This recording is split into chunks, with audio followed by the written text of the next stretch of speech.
board member of ValleyCAST, which is an organization in the Blackstone Valley, which works to bring arts and creativity to all people of all abilities. And I'm here today with Andy Volpe, who is a wonderful printmaker, historical reenactor, and all-around Renaissance man. So welcome, Andy. Thank you. Thanks for having me. Well, why don't you tell us about what you've been up to? My most recent project is I hand engraved a full-size replica of the Boston Massacre print that was done by Paul Revere in 1770. And this is the first time that this full-size image has been really seen and printed in 250 years. There was an artist in the 1830s who did a full-size replica, and I believe Colonial Williamsburg did their copy around 2012 or 2013. So I'm kind of in a line now of people who have attempted to do a full-size replica of his work. And when I say full-size, there's a reason for it, because in 1775, Revere has to relocate to Watertown, and he's given a contract to print paper money. One of the first times we have that in Massachusetts. But he can't get into copper because he's marked as a rebel, so they could trace the copper, because everything has to be imported into the colonies. Everybody has to buy everything, all the supplies in England has to come over. It takes about 2 months. And then once it arrives, they could just follow it to Revere and say, you're under arrest, and that may not go well for him. So if you look at the full-size one here, he's got a title on the top. Yep. And then he's got this verse on the bottom. And that down at the very bottom by the dog there, he puts in engraved by Paul Revere of Boston. So in 75, so he does that in 1770. In 75, he cuts off the top and the bottom and makes the plate square, turns it around, and re-engraves on the back a promissory note, a banknote. On another print called The Landing of the Troops, he does the sword in hand shilling, and I've done a copy of that too. So this is what the plate looked like since 1775. And from what I understand, there was a guy in the Massachusetts State Archives who was digging around in the 1830s or something like that, and came across this plate, but he saw the banknotes, and he turned it over, and he's like, "Wait a second, this is the actual plate." And so they found out that they actually had the plate. So Revere had to hide all of this stuff, and the Massachusetts legislature had to make sure that everything was on the down low. So this particular print, it was done in 1970 by the Imprint Society, and you can get a couple of these on eBay. If you just have to look carefully. You got to make sure he actually has the print included in the little booklet. So for all intents and purposes, this is an actual print from the actual plate, which is pretty cool. So I used this and traced the image, and because it's the exact same size, and transferred it on a copper plate, engraved it, and then I had to reconstruct the wording and the title on the top and bottom. And you had interviewed Al Weems recently, and he helped me with Photoshop in printing out a full-size image. But it turns out the image that I had, which was from a book from the 1950s by on Paul Revere's engravings, the proportions were all off. It was off almost by like an inch in some areas, so I had to kind of start all over again. So that print, the Paul Revere stuff that I do, is done for a guy by the name of Gary Gregory. We have a print shop in Boston called the Printing Office of Eads and Gill, and we replicate all of the prints that were done in Boston in the 1760s and 1770s, and a little bit beyond in some areas. He recently, I think it was something close to 17,000 individual lead characters, lead type, for doing the Constitutional Convention, which is the draft of the U.S. Constitution. So we got some of those. He did. He's done some other things in the background. I apologize, can't see it all that well, but I've got a Boston broadside, what's called the Declaration of Independence, that was printed in Boston. So that's the stuff that I'm doing for Gary Gregory at the shop in Boston. The Boston Massacre, I printed 250 for the 250th, and there's versions that are black and white, and there's also hand colored. So everything's all done by hand. That was something like, oh gosh, probably about 80 hours worth of work, all said and done.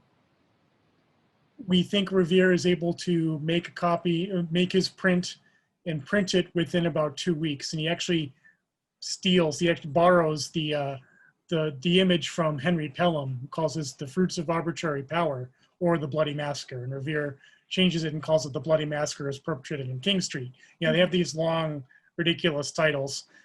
They kind of ramble on and on, because they can. That's the style in the 18th century, 17th century, earlier. So we think Pelham was supposed to come out 3 weeks, but Revere is able to beat him by about a week.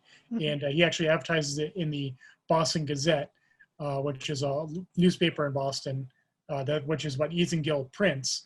And yeah, the rest they say is history. So he got into the papers first and became pretty famous for that. One of the other prints that he did is the North Battery. So there's a certificate that he does, and that's 1762. And I took inspiration from that and came up with a little certificate. So when I've brought my press to places like the Worcester Art Museum, and hopefully I'll be able to do that again in the near future, once things with the pandemic hopefully start to settle down and things open up more. Kids can print this with my assistance, and they can actually put it through my rolling press. And then when it's dry, they can fill in all the blanks and then hang it up on their wall. And they've got a certificate saying, I printed this just like the old masters did. So that was a nice little thing to do. One of the other projects I'm working on for Gary is this guy here. This is a replica of John Hancock that Paul Revere does in 1774. It was for a magazine called the Royal American Magazine. So if your viewers know their Revolutionary War history, the year 1774 and something titled Royal American, things start to happen in 74 and 75, and things start to go in different ways. The red marks, if the people notice, there's some corrections I need to make on the plate. So this is a working proof of print off of that plate. Thinking of doing some more of that. That magazine only lasted about 6 issues or so. And so there's not a lot of that survive, and there weren't a lot that Paul Revere did for Isaiah Thomas, who printed the magazine. So I'm thinking of maybe trying to take another step and do illustrations that Revere might have done. So I'm thinking of people that he didn't do, like John Adams, maybe even include Abigail Adams, and some of the famous female printers. I'm also kind of on the side researching female women printers in the 17th and 18th centuries.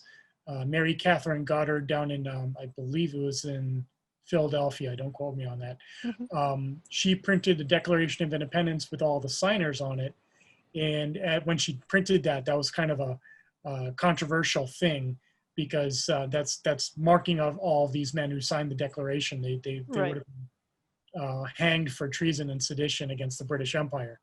But she apparently was kind of a firebrand, so she kind of got away with it. I don't know. Like I said, I'm still reaching a bunch of this.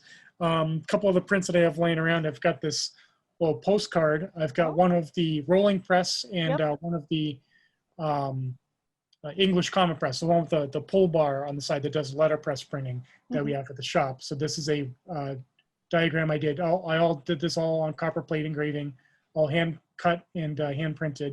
Wow. So this is a little postcard. We got some of those available. I did a postcard for a living history group that I'm with, is the Salem Train Band. Yeah. We do militia from Salem from 1630.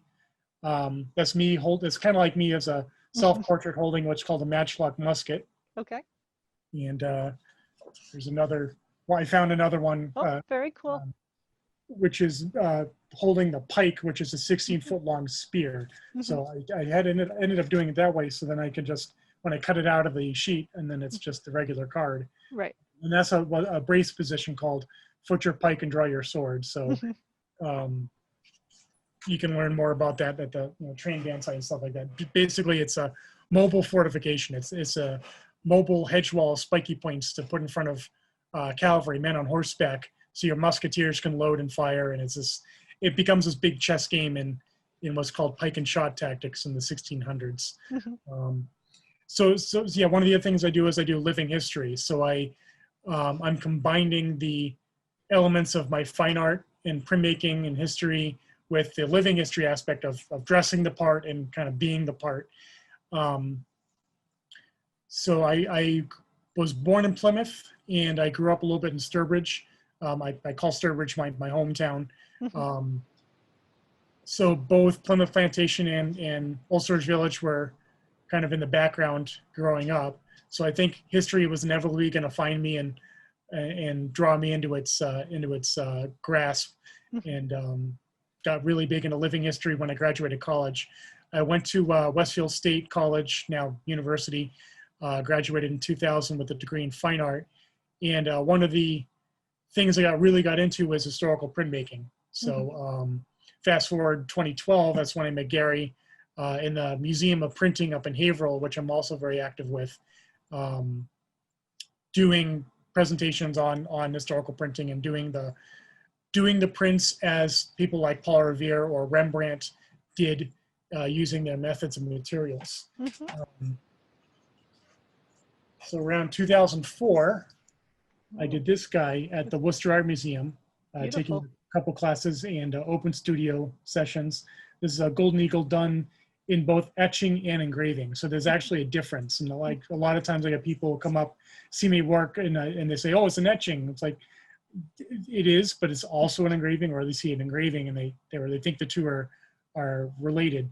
So engraving is the first one that shows up around the 1450s, and you're using a tool to physically carve lines out of the plate. Okay. It takes a lot of skill and a lot of training to do that, and it's very physically involved. Etching is where you're using acid. You coat the plate in acid-resistant wax. You scratch lines into the wax. You then expose the copper plate into acid, and I'll cut the lines for you. That's an etching. Okay. Rembrandt in the 1630s is one of the first artists to do both on the same plate, as far as we can tell. You either did just engraving, or etching was starting to become really popular in the 1630s and 40s. It became kind of universal around the world, and it became kind of standard. Even when I was in college, we were doing etching. We weren't really doing the engraving. So there's that guy. So when I was at the art museum, it turned out that they had a Rembrandt exhibit while I was taking these classes in printmaking, and it turned out that what I was doing was actually what Rembrandt was doing. So I thought that was really cool, and that kind of pushed me further to kind of develop this idea of combining the living history aspect and the fine arts, and doing more of what the old masters did. One of the kind of funny things about me is that over the years, I'm going further back in time in my research, in my technology and my process, and everybody else, of course, is going further and further, with internet and connections and stuff like that. So I am not good with computer imaging software. I'm not that great with Photoshop.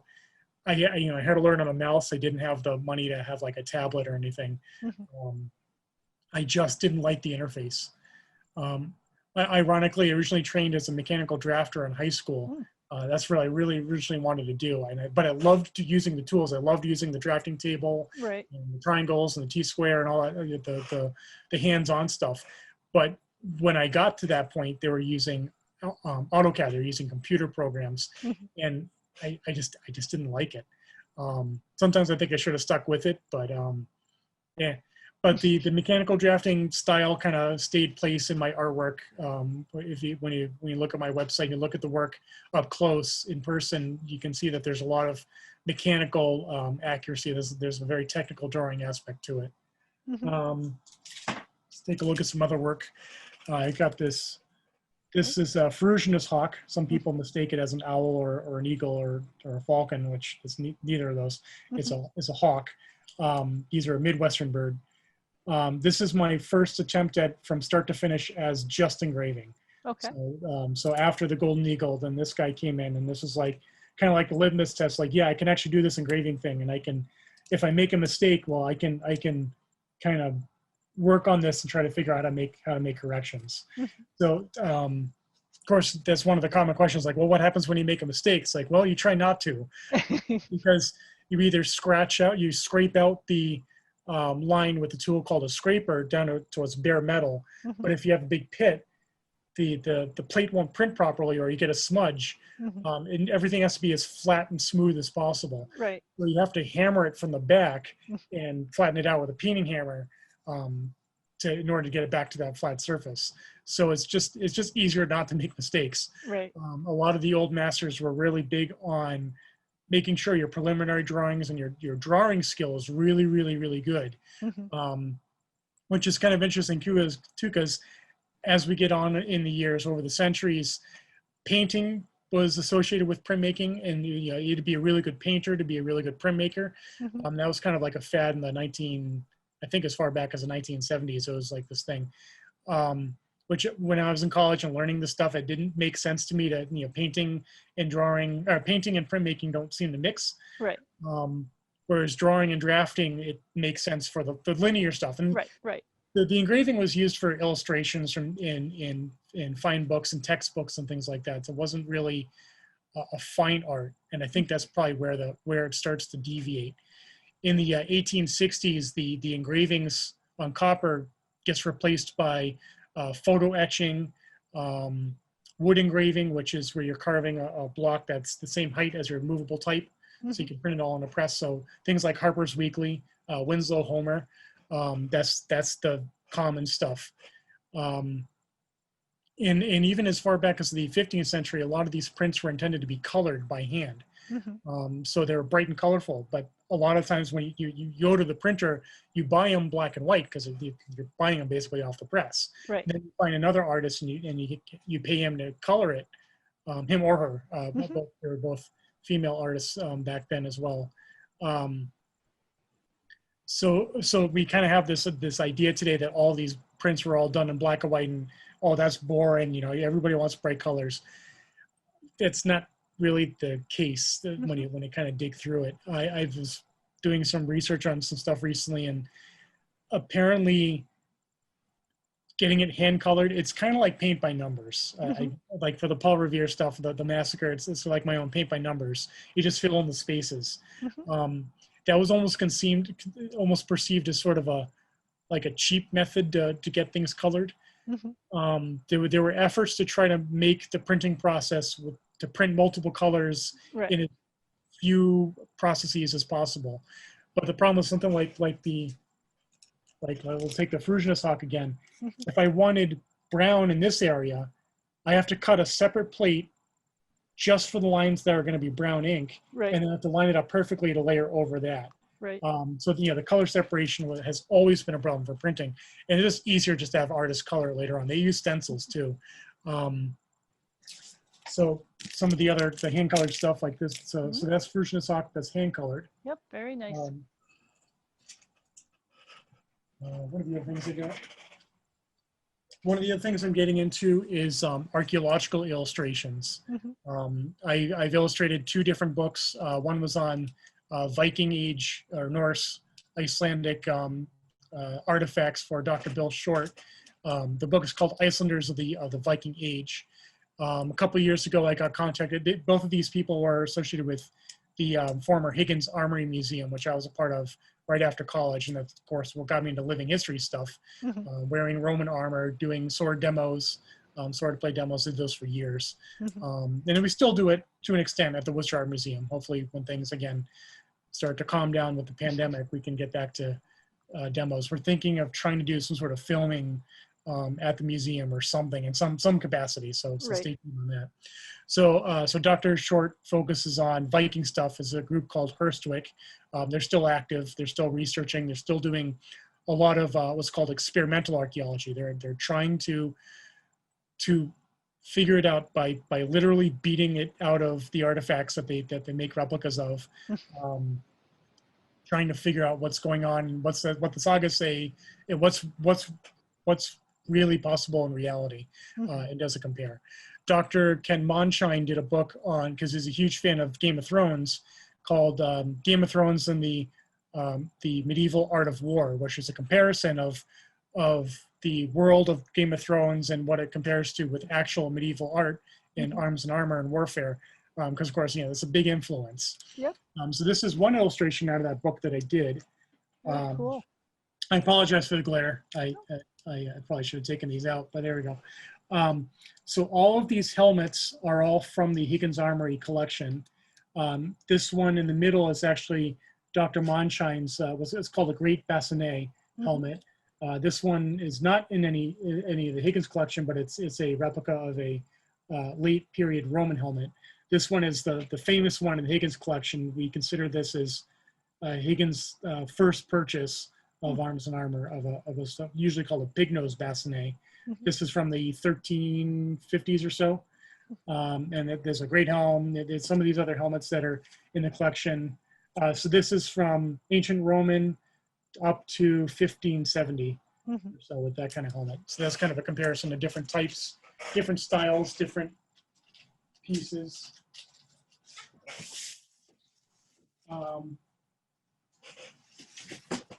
So both of those books are available from McFarland Publishing. You can search for them. I think I should have links on my website. We'll have that. I'm sure we'll have that in the description.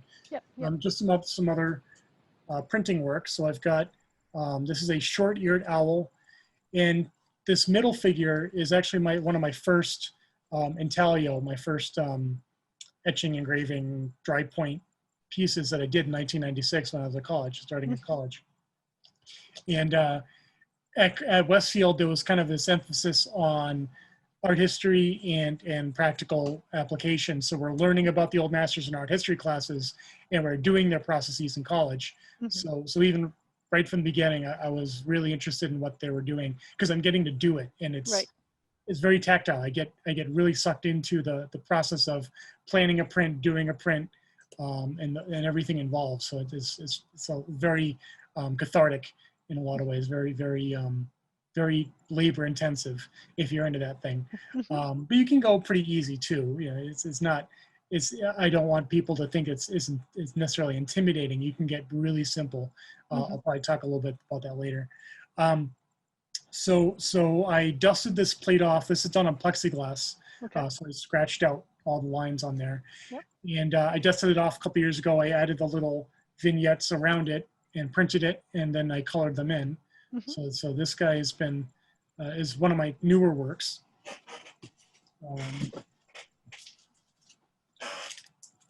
And I also do drawings as well. So this is a drawing of a barred owl, one of my favorite owls. They have a pretty good universal appeal. This is done with ebony pencil on paper, and then I colored in the eyes with colored pencils. So I've got a series of these called The Eyes Have It. So I've got a great horned owl that I did in college. I have barred owl, I have snowy owl, I've got a long-eared owl. It's one of the new ones.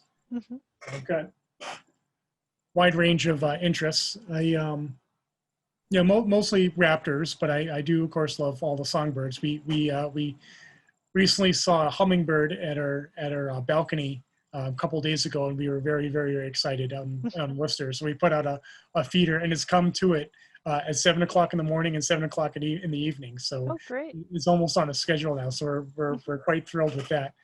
We had a nesting pair of mourning doves for a couple of years in a hanging plant on the balcony, and that was a lot of fun. So it was probably like the best way to wake up was with the mourning dove coo call in the morning, because it's gentle and it's pleasant. We have blue jays in the area, so of course they can get pretty obnoxious. But they're blue jays, that's what they do. I know I've seen ravens. I saw a raven when Higgins Armory closed in 2013, and I was helping move the artifacts to the Worcester Art Museum and get the museum ready to exit. There was a raven flying around, and you can't mistake that when it makes that croaking sound that it makes. So I've got a couple of drawings of ravens and crows. So I'm trying to keep it varied, not just focused just on raptors, but try to expand on that. So I've got several irons in the fire, no pun intended, with living history stuff. Trying to think if there's anything else. So yeah, we were talking earlier about getting into this stuff. You'd asked me before, leading up to the interview, was you know, where can people go to start this stuff? Right. So it can get really complicated or it can get really simple. There's all these linoleum block cuts. Actually, let me go grab the one we were talking about earlier.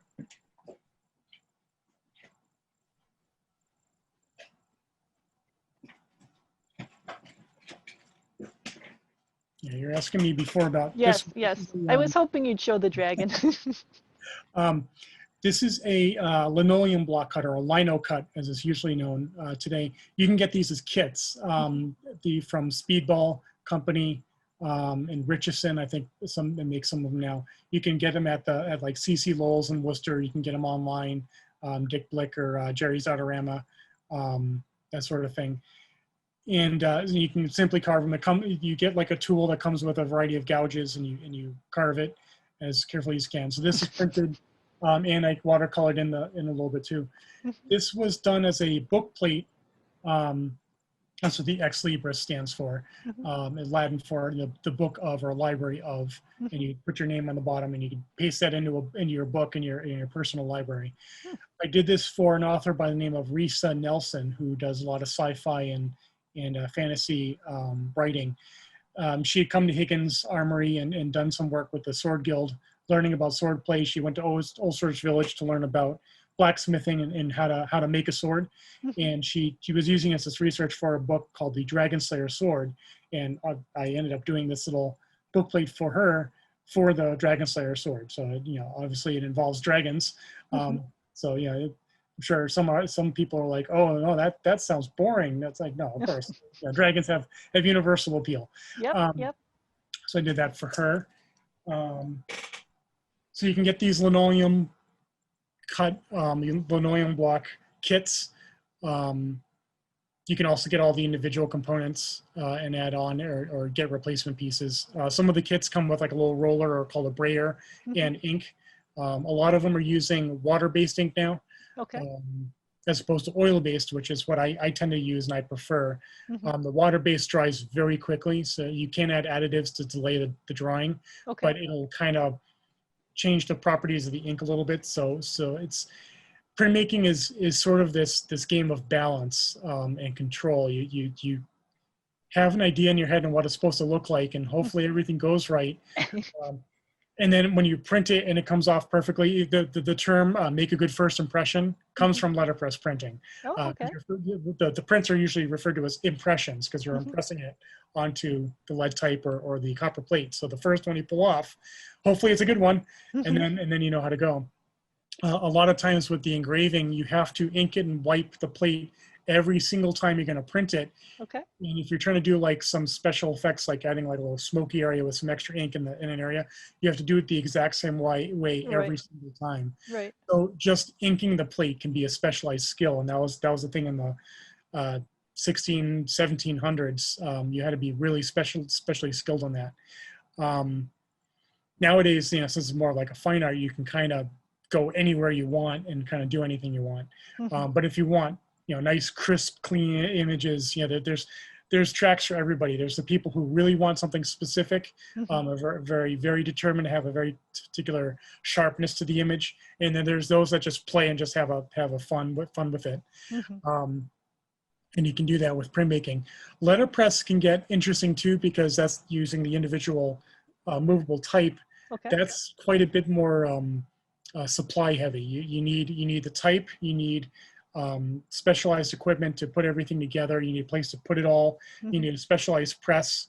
The Museum of Printing up in Haverhill does have some of that stuff for sale. Actually, they have a sale tomorrow on August 29th on letterpress equipment.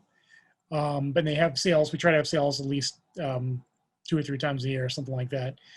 There's a couple of suppliers out there like Letterpress Things. They're on Chicopee. They sell equipment. There are some some material considerations too. You know, like I was talking about with the ink. The type is type metal. It's made out of lead, tin, and antimony. So there are precautions you have to take dealing with lead type. It's not as dangerous as it sounds, as long as you're conscious of what you're doing and you have really good protocol and procedures and hygiene. Okay. And even back in the 18th century and earlier, they were aware that lead is a problem.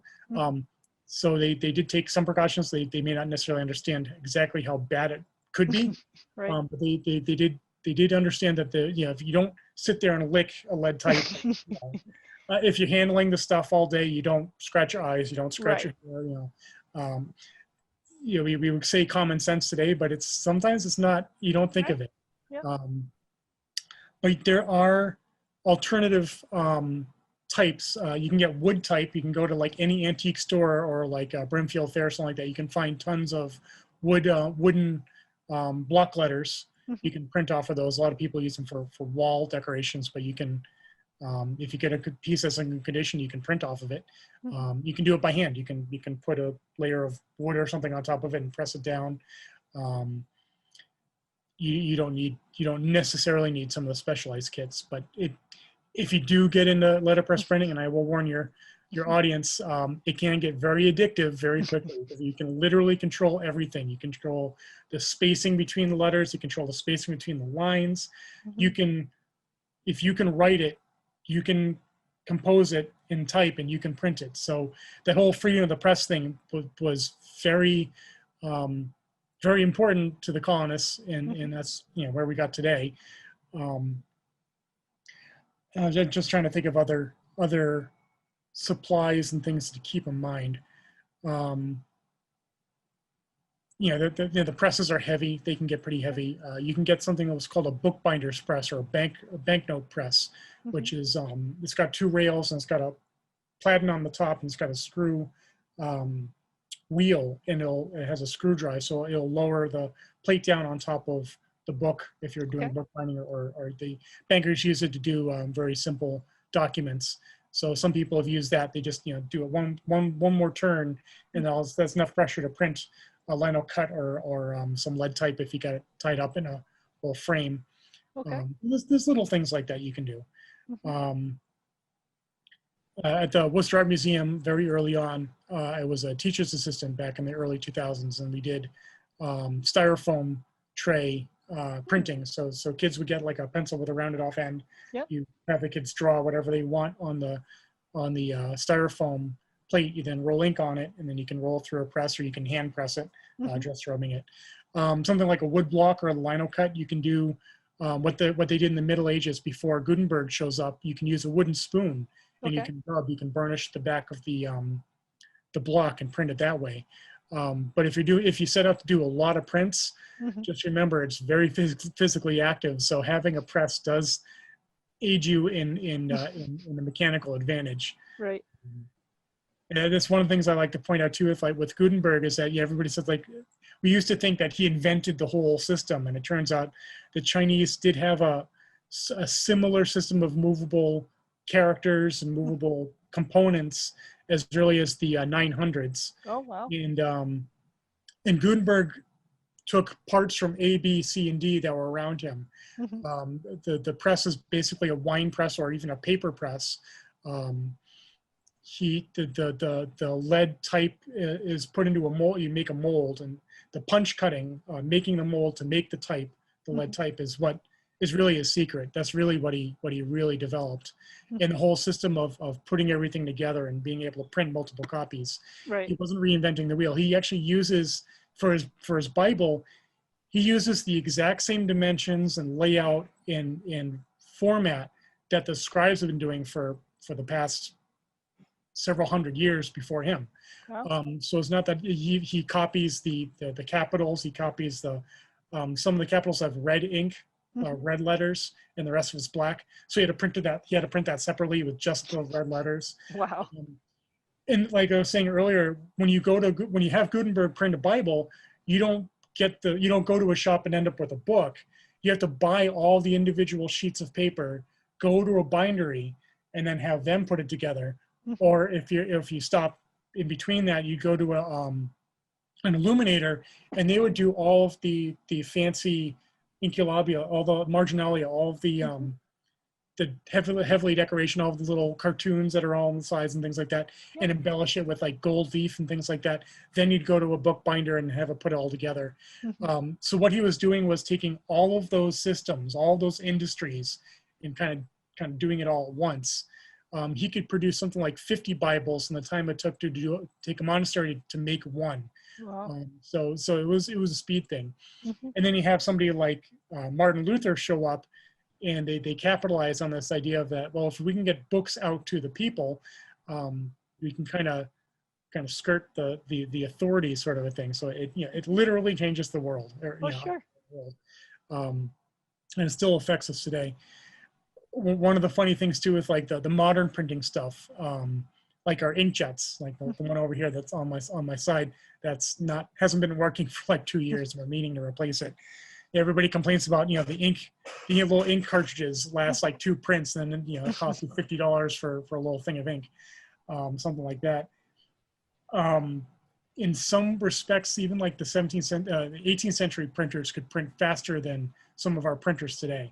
And you have less chances of the thing jamming. Right. If you run out of ink, it's your inker's problem. The guy beating ink together on leather balls and pounding it on the lead type, or later on when rolling it on there. If you don't ink it properly, it's your fault. You're in control of that. It's a learned skill. And these guys could produce something like 2,000 sheets of paper in a day. Wow. Like a 13-hour workday. And so by the end of the week, you can get a 4-page newspaper, and all pay by subscription. So that's really how they're communicating in Boston in the 1700s. Or you go to somebody like Paul Revere, and he can do these fantastic illustrations, these engravings that are nice political commentary on what's going on, and you can tip them into a magazine. So some of the illustrations, people would actually take them out of the magazine and then put them in a picture frame and put them up on their walls. So, Sure.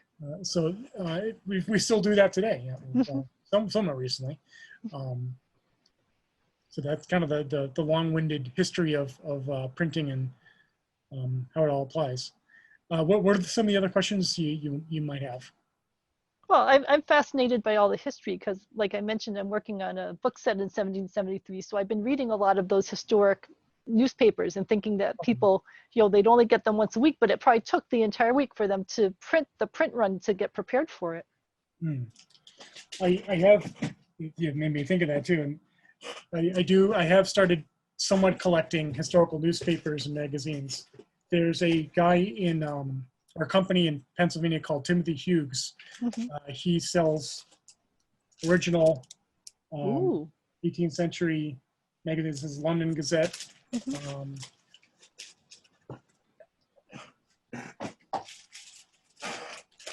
One of my favorites, and it was one of the first things I bought from him. I got into this thanks to Gary and the printing office of Beats and Gill. Once we started doing these things. Massachusetts Magazine from 1791. Okay. And I like this one because it's talking about like you can collect the images. This one happens to have what was usually removed. This is an engraving of Baltimore Orioles. Beautiful. And you can see how small these are too. These are you can hold them in your hand, which is convenient for a gentleman who can afford to buy these things. He can walk around and lounge around and read articles of the day. I do have some. Needed very good eyesight. Yeah. And of course, they're very verbose in the 17th and 18th century. So the type gets really tiny. So if you're a printer, if you're an apprentice apprentice, or if you're what's called a composer or a typesetter, you have to learn where every single letter is in the typecase boxes. By the way, uppercase and lowercase, you're familiar with the capital letters and lowercase being the low letters. That's an actual physical thing in printing. So you have two type cases, the boxes with little holes in it that hold all the letters. All of your capital letters are in the case that you put on the upper end of the composing table, and all your little letters, so it's easy to grab straight across, is all your lowercase. All your little letters are on the bottom. So uppercase, lowercase. That's where it comes from. Some of the nomenclature and things, it can get pretty crazy. It's amazing how much we have from printing that we can be that we can blame for some of the terms and things like that. Mind your P's and Q's. Okay. Comes from printing, because the letter lowercase P, Q, D, and B all look exactly the same when they're eight point, right. they're upside down and they're backwards. Right. So it can be really difficult to figure that out. And you have somebody like some of the type styles get really fancy, and it can get even harder to figure out what it is. So you have to memorize where those things are. And one of my things I like to show is this here. Ooh. This is it's called an extraordinary. This is from a French publication in the 1630s. Okay. So this is actually the oldest print that I have in my little budding collection. This is printed after the magazine had come out. You know, there's an extra, extra, read all about it. Yep. That's where it comes from. So they would print these things as quickly as they could. I'm not sure what it's supposed to talk about. There's some sort of, I can't read French. I'm not even gonna try live to try to figure it out. I'm sure you could type it in and Google Translate will help. Yeah. Well, and it's also a 17th century French is not exactly the same as 20th century, but yeah, you can kind of get the gist. I'm sure is fine. Yeah, maybe someday I'll get around to doing that. I'm pretty sure it has it in there too. One of the things I often get asked about, and when you look at these old documents. All right, so right about there, the PA, it looks to us like Fs, but those are what's called a long S. So those are actually S's, two S's put together. I like to think of it as that they took a regular S and they stretched it out to be fancy. You can blame that on the 15th century printers, because they were inspired by the ancient Roman handwriting. And they just made it fancy. It was a very common style up until about 1850, 1860, and it goes out of use. And there's some laws about, well, no, I shouldn't say laws, but some guidelines on how to put the long S's in there. And there's also things called ligatures. So you got these little curlicues that hook letters together, like C and T or S and T. Or you cram multiple letters together, like two L's or LLS. You cram them all together. And that all comes out of early calligraphy and even earlier of the printers, like some of the great manuscripts, handwritten scribal manuscripts in the 13 and 1400s. They Latin can be a very verbose language. They cram it together in the Germanic versions. They tended to do, and some Latin, they abbreviated a lot too. So then you've got these weird things that don't make sense to us at all today, but it's actually an abbreviation, or it turns out, or shorthand. One of those is in English, we have what's called a thorn, the TH sound, the F sound, and like the.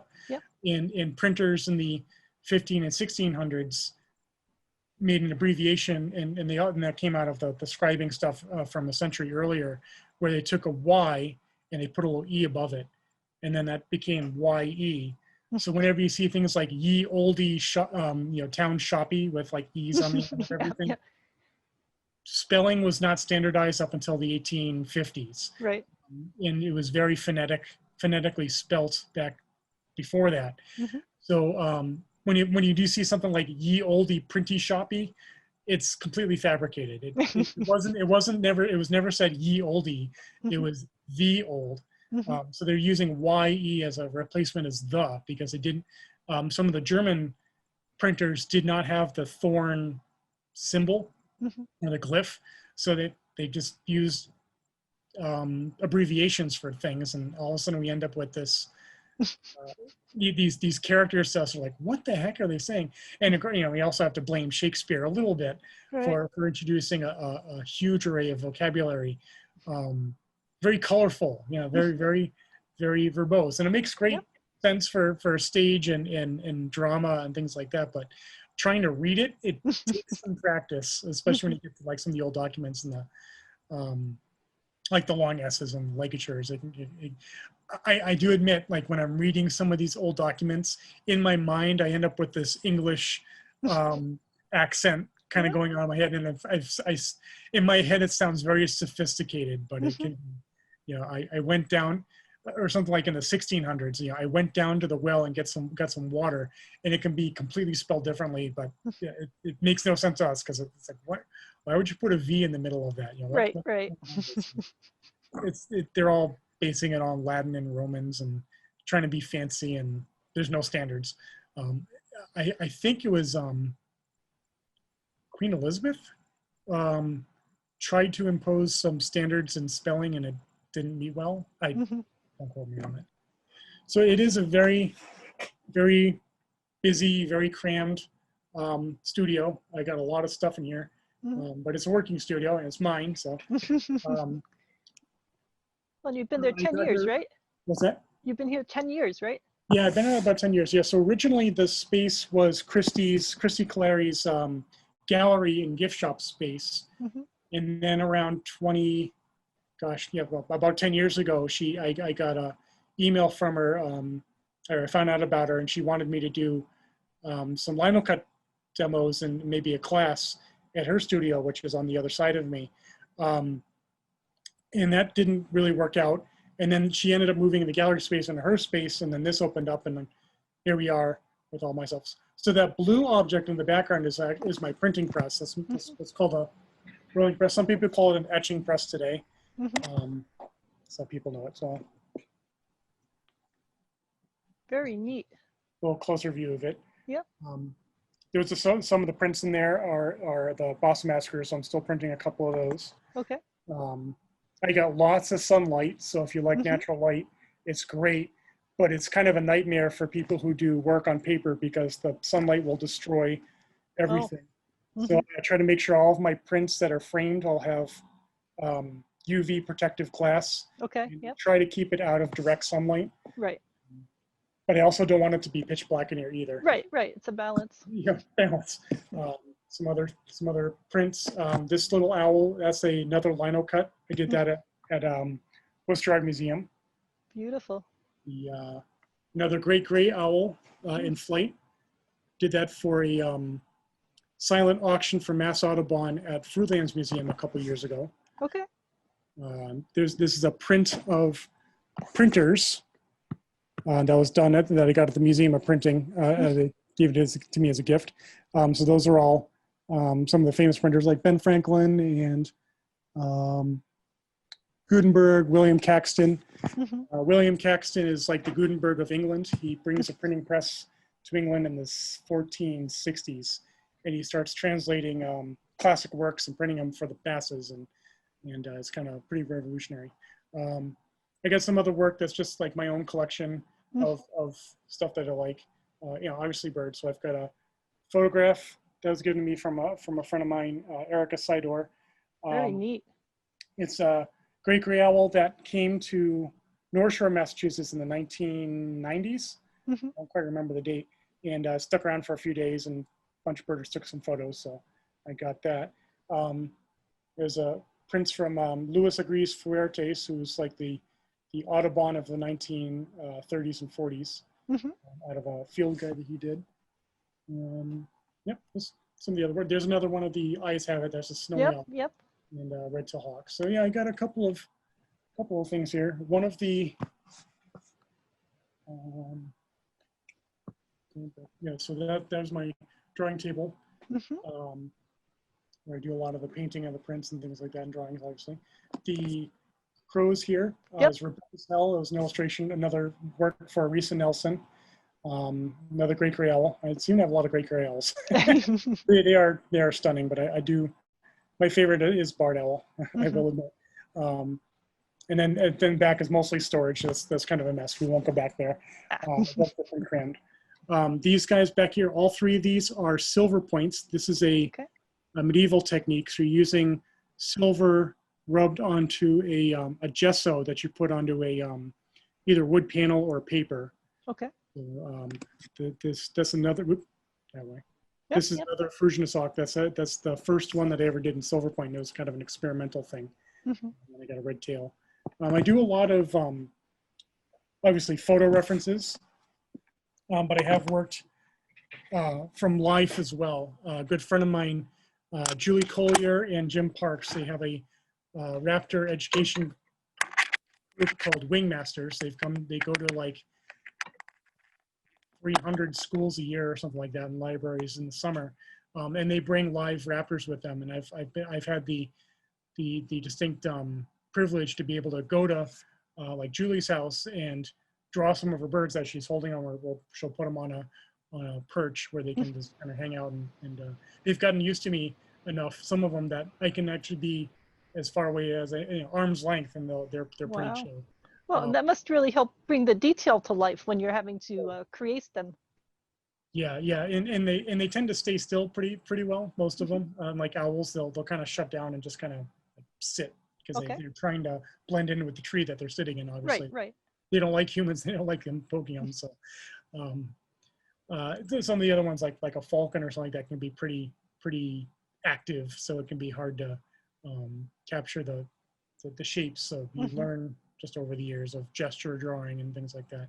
Yeah, something that anybody who takes figure people drawing classes, figure drawing classes, you can't sit still forever. So you have to learn how to the shapes and contours, and just through repetition and studying anatomical models and photo references and things like that, you kind of develop an eye and a hand for knowing where things generally go. I've also gone to things like zoos. I went to the ecotarium just before I went to college, and I drew a couple of the animals there. So every now and then I'll be somewhere and I'll have my sketchbook drawing an animal.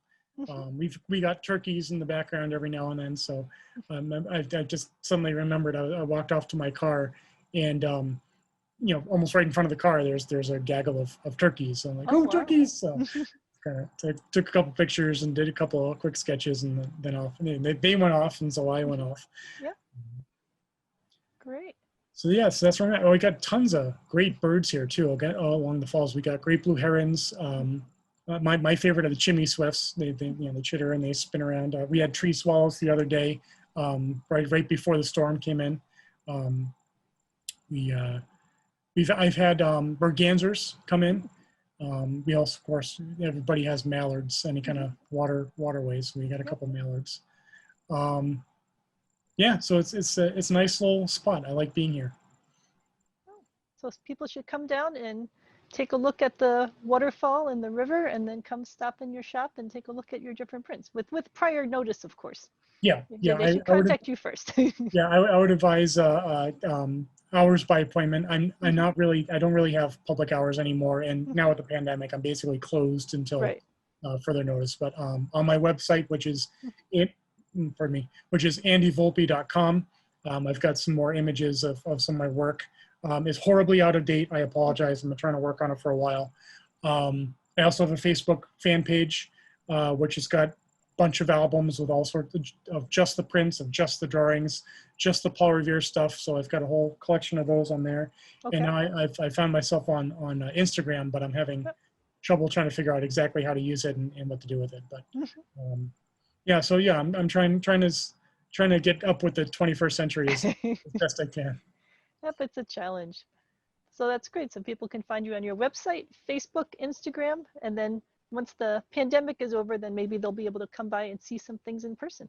Yeah, and I'm hoping to be able to bring my printing press to like the Worcester Art Museum again and demonstrate Paul Revere printing, as well as printing on our replica presses in Boston at Faneuil Hall, which is where the printing office of Eads and Gill is at. You can also get my Boston Massacres from Gary and the printing office website and Facebook. Okay. And I've got a couple of other prints at the Museum of Printing up in Haverhill, and I meant to do demos there a while ago, and it hasn't exactly petered out, but I've done some like tours and some other things in the background for them. So yeah, we're trying to get it going. We're trying to keep things, make sure things are ready for when everything opens up again. Great. Well, thank you very much for talking with us. It was lovely to see you. Same here. Yeah, thanks for having me. Have a great weekend. You too.